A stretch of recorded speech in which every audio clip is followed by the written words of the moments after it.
Govano Anambra Steeti bụ ọkammụta Chukwuma Soludo bụ onye nke toro otu egwu bọọlụ nke steeti a maka ntụrụugo ha nwetazuru steeti na nso a na ya bụ asọmpi Nigerian National League NNL.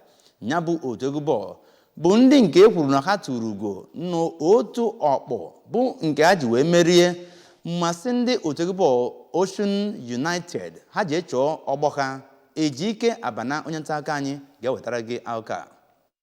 Aka na-achị steeti a bụ onye nọrọ n'oge ahụ too otu ahụ maka mbọ ha na-agba. Ọ nọkwara ebe ahụ wee gụpụta mkpa egwuregwu dị n'iji wee kwalite ọnọdụ ahụ mmadụ ya nakwa njikọ aka ọnụ n'ebe ọ gbasatara ụmụ ntorobịa. O kwukwere na egwuregwu abụghị sọnsọ maka onye meriri maọbụ onye na-emerighọ, kama na ọ na-akụzi ezigbo ihe ma na-enyekwa aka ka ndị mmadụ na-agbakọta ọnụ alụkọ ọlụ ọnụ. Ọ nọkwaziri ebe ahụ kwee nkwa na ọ ga na-akwado otu ahụ ma ọ bụrụ na ha na-ewepụta mpụtara bụ ịgba, ma gwazikwe ha na oge na-adịghị anya na otu egwuregwu bọọlụ nke steeti a bụ nke ga-apụta. Onye kaptịn nke otu ahụ Emmanuel Daniel kwupụtara obi aṅụrị ya ịfụ na ọlụ ha na-alụ bụ nke na-eweta mpụtara bụ ịgba, ma kwekwezie nkwa na ha ga na-agbasi mbọ ike ịkwalite ọnọdụ steeti a. Onye isi oche nyegara otu kọmishọn egwuregwu na steeti a bụ Maazị Patrick Onyedum bụ onye duru ndị otu ahụ